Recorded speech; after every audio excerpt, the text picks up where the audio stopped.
Bayangin, selama 10 tahun terakhir, kamu rutin investasi 3 juta tiap bulan. Total uang yang kamu keluarin itu adalah 360 juta. Tapi hari ini, nilai investasinya bukan 500 juta, bukan 700 juta, bahkan bukan 1 miliar, tapi sekitar 1,48 miliar rupiah. Dan kenaikan harga itu bukan berasal dari satu aset yang harganya naik turun ekstrim tiap hari kayak roller coaster, tapi dari sebuah aset dengan pergerakan harga yang relatif stabil dan konsisten. Bahkan selama lebih dari 40 tahun terakhir, kenaikan rata-rata aset ini adalah 16% per tahun. Dan selama 40 tahun, 33 tahun diantaranya ditutup dengan kenaikan, dan cuma 7 tahun aja yang berakhir negatif. Pertanyaannya sekarang, aset apa sih yang bisa ngasilin pertumbuhan setinggi itu sekaligus mampu mempertahankan konsistensinya selama puluhan tahun? Jawabannya adalah Nasdaq 100 atau Nasdaq 100, sebuah indeks yang mayoritas berisi perusahaan teknologi terbesar di dunia, kayak Apple, Microsoft, Nvidia, Amazon, Meta, sampai Netflix. Indeks ini dianggap sebagai salah satu indeks saham terbesar, terbaik, dan paling populer di dunia, karena berisi perusahaan-perusahaan yang selama puluhan tahun menjadi penggerak utama inovasi teknologi dunia. Yang bikin Nasdaq 100 ini jadi favorit banyak investor bukan cuma karena return historisnya yang tinggi, tapi juga karena indeks ini terus bergenerasi mengikuti perkembangan zaman. Ketika muncul perusahaan teknologi baru yang relevan nih, inovatif dan terbukti profitable, perusahaan tersebut bisa masuk ke dalam indeks Nasdaq ini. Sebaliknya, perusahaan yang secara fundamental bermasalah itu bisa segera ditendang keluar dari indeks. Artinya, investasi di Nasdaq ini bukan berarti kita ngandelin performa satu atau dua saham teknologi yang bisa sangat fluktuatif, tapi kita berinvestasi pada inovasi teknologi itu sendiri, yang selalu jadi narasi growth yang paling menarik di industri pasar keuangan. Pertanyaannya sekarang, kenapa sih hampir semua perusahaan teknologi terbesar dunia justru lahir dan berkembang di Nasdaq? Cerita ini sebenarnya dimulai jauh sebelum Apple, Microsoft, Nvidia, bahkan sebelum internet ditemuin. Kita harus balik ke Amerika Serikat di tahun 1971. Sebelum tahun 1971, perusahaan yang pengen melantai di bursa saham Amerika umumnya masuk ke New York Stock Exchange atau NYSE. Masalahnya pada masa itu, perusahaan-perusahaan besar identik sama aset fisik. Semakin besar pabriknya, semakin banyak rel kereta apinya, semakin luas konsesi minyaknya, semakin dianggap sebagai perusahaan yang mapan. Tapi kemudian muncul nih generasi perusahaan baru. Mereka nggak punya pabrik besar, mereka nggak punya tambang. Nilai utama mereka justru berasal dari software, kode program, dan teknologi. Model bisnis kayak gini belum benar-benar punya tempat di bursa saham saat itu. Sampai akhirnya di 8 Februari 1971, lahirlah Nasdaq, bursa saham elektronik pertama di dunia. Sejak saat itulah perusahaan-perusahaan teknologi mulai punya panggung buat ngumpulin modal dan bertumbuh jadi raksasa seperti yang kita kenal sekarang. Nah, tapi sebuah perusahaan nggak bisa masuk ke ekosistem Nasdaq cuma bermodal cerita teknologi yang menarik. Sebelum sahamnya bisa diperdagangin, perusahaan tersebut harus ngelewatin serangkaian syarat finansial, likuiditas, dan juga tata kelola yang cukup ketat. Yang bikin Nasdaq 100 itu menarik bukan cuma karena isinya perusahaan-perusahaan teknologi terbesar dunia. Yang lebih penting adalah gimana Nasdaq mengkurasi perusahaan-perusahaan tersebut. Setiap bulan Desember, ranking 100 perusahaan di indeks Nasdaq bakalan direvisi. Umumnya saham yang kapitalisasi pasarnya turun bakal digantiin sama saham baru yang dinilai lebih layak. Perusahaan sekaliber Zoom dan BlackBerry itu pernah ditendang dari Nasdaq karena market cap-nya anjlok. Selain itu, Nasdaq juga nggak segan-segan buat ngeluarin emiten yang terkait skandal keuangan. Contohnya kayak World.com yang nggak ngelaporin biaya operasionalnya di tahun 2002. Dan juga Luckin Coffee yang ketahuan nih manipulasi laporan penjualannya di tahun 2020. Jadi ketika beli Nasdaq 100, kita itu bukan cuma beli kumpulan saham teknologi. Kita juga manfaatin proses kurasi yang dilakuin sama Nasdaq tiap tahun. Perusahaan yang terus bertumbuh bakalan tetap dipertahanin. Perusahaan yang mulai kehilangan daya saing bakalan digantiin. Inilah salah satu alasan kenapa sih Nasdaq 100 jadi salah satu indeks yang paling dipercaya sama investor di seluruh dunia.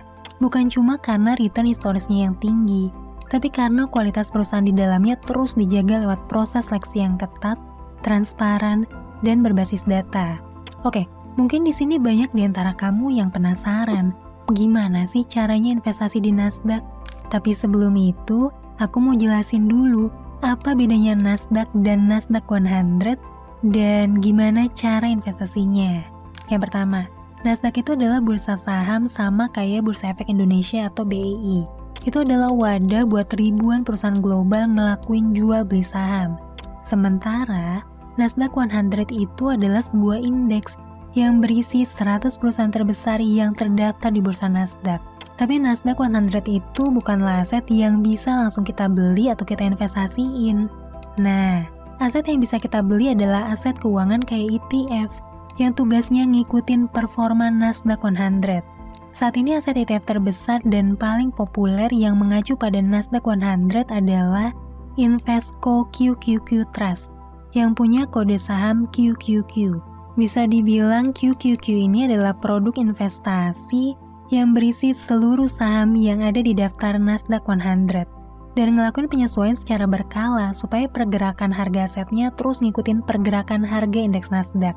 Jadi, ketika kita beli satu unit QQQ, kita secara nggak langsung ikut punya exposure terhadap semua perusahaan yang ada di dalam Nasdaq 100.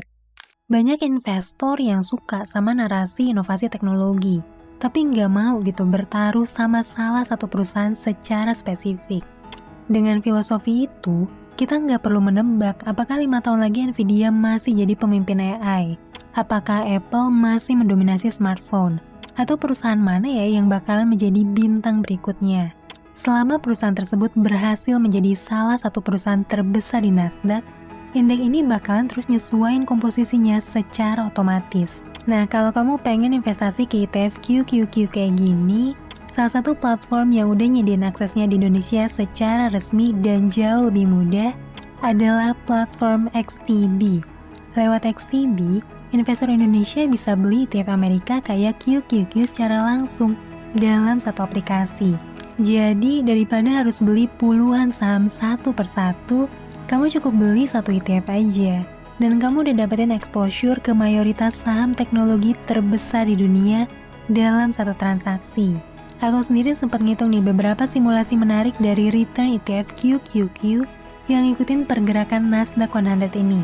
Pertama, kalau kamu rutin beli aset QQQ sebesar 3 juta rupiah tiap bulan selama 1 tahun terakhir, dari 36 juta rupiah modal yang kamu storein, nilai investasi kamu bakalan naik jadi 45,8 juta rupiah.